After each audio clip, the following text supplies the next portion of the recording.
हिंदू पंचांग के अनुसार 29 जनवरी 2025 को बेहद शुभ योग में मौनी अमावस्या मनाई जाएगी। इस दिन को माघ अमावस्या भी कहा जाता है।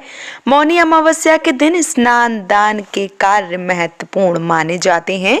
साथ ही इस दिन पितरों की आत्म शांति और पितृ दोषों से मुक्ति पाने के लिए श्राद्ध, तर्पण और पिंडदान भी किया जाता है। अमावस्या के दिन शुभ मुहूर्त में गंगा नदी में स्नान किया जाता है। मान्यता है कि इस दिन ऐसा करने से जातक के पाप धुल जाते हैं। इस दिन शिव जी की भी पूजा उपासना की जाती है। इस साल मौनी अमावस्या के दिन प्रयागराज में आयोजित महाकुंभ के दूसरे अमृत स्नान की भी तैयारी की जा रही है और ये दिन जो है वो बहुत ही ज़्यादा शुभ है, क्योंकि इस दिन अमृत स्नान किया जाएगा और ये साल 2025 का दूसरा अमृत स्नान होगा। आइए जानते हैं कि मौनी अमावस्या की सही तिथि, दिन, दिनांक और स्नान करने का शुभ मुहूर्त क्या बन रहा है। तो दृक पंचांग के अनुसार माघ महीने की कृष्ण पक्ष की अमावस्या तिथि की शुरुआत 28 जनवरी को शाम को 7:35 पर होगी और अगले दिन 29 जनवरी को शाम को 6:05 पर समाप्त हो रही है। ऐसे में उदया तिथि को मान्य में रखते हुए 29 जनवरी को मौनी अमावस्या मनाई जा रही है। मौनी अमावस्या के दिन श्रवण नक्षत्र और सिद्धि योग का निर्माण हो रहा है, जिससे इस दिन स्नान दान के कार्यों का महत्व और अधिक बढ़ जाता है। मौनी अमावस्या के दिन सुबह ब्रह्म मुहूर्त में पवित्र नदी में स्नान करना बेहद फलदायी बताया गया है। अगर संभव ना हो तो घर के जल में ही गंगा जल मिलाकर स्नान करना चाहिए। इसके बाद दान पुण्य के लिए कुछ सामग्री जो है वो दान जरूर करना चाहिए। मौनी अमावस्या के दिन सुबह 5:25 से सुबह 6:18 तक ब्रह्म मुहूर्त है। इस दौरान पवित्र नदी में स्नान करके दान पुण्य किया जा सकता है। मौनी अमावस्या के दिन स्नान दान के कार्यों के साथ मौन व्रत रखना अनिवार्य माना गया है। मौनी अमावस्या पर अगर मौन रख के व्रत किया जाए, दान किया जाए, स्नान किया जाए तो इसका फल दोगुना हो जाता है। मान्यता है कि ऐसा करने से दीर्घायु, सुख, सौभाग्य और आरोग्यता का वरदान मिलता है। इस दिन पितरों के आत्म शांति के लिए श्राद्ध, तर्पण और पिंडदान जैसे कार्यों से पितृ प्रसन्न होते हैं और परिवार के सदस्यों पर अपना आशीर्वाद बनाए रखते हैं। इस दिन गरीबों और जरूरतमंदों को भी अपने सामर्थ्य के अनुसार अन्न, धन, गर्म कपड़े का दान करना चाहिए। मान्यता है कि ऐसा करने से घर में सुख समृद्धि का वास होता है और धन संपन्नता बनी रहती है। मौनी अमावस्या के दिन तिल के उपाय के बारे में भी बताया गया है।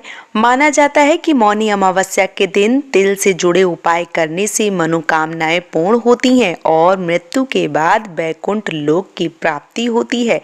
इसके साथ ही साथ मौनी अमावस्या के दिन जगत के पालनहार भगवान श्री हरि विष्णु की विधि पूर्वक उपासना करने के बाद श्रद्धा अनुसार गरीब लोगों को और मंदिर में काले दान अवश्य रूप से दान करने चाहिए।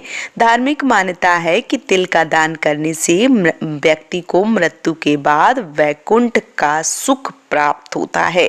अगर आप पितरों को प्रसन्न करना चाहते हैं तो मौनी अमावस्या के दिन पवित्र नदी में स्नान करना चाहिए। इसके बाद 1 लोटे जल में काले तिल डालकर महादेव का सच्चे मन से अभिषेक करना चाहिए। साथ ही जीवन में सुख शांति की प्राप्ति के लिए कामना करना चाहिए। माना जाता है कि इस उपाय को करने से शिव जी की कृपा प्राप्त होती है, साथ ही पितृदोष की समस्या दूर होती है।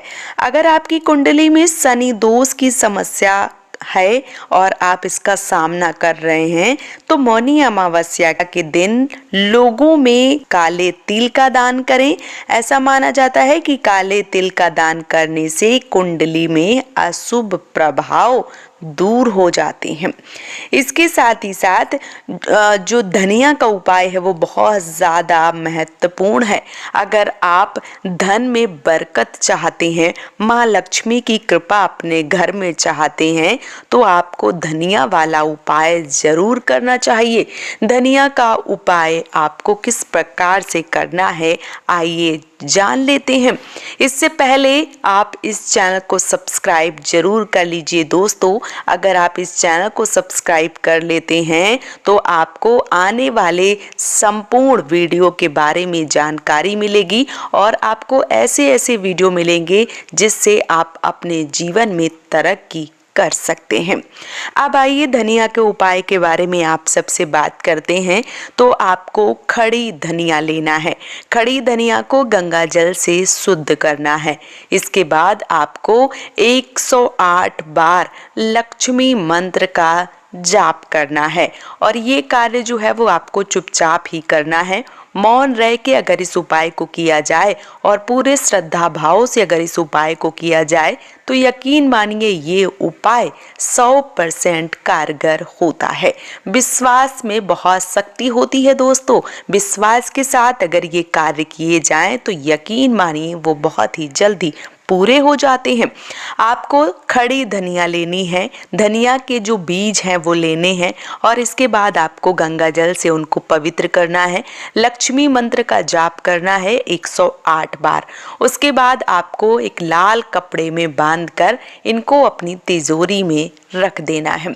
कुछ धनिया के बीज आप अपने मुख्य दरवाजे पर भी बांध सकते हैं।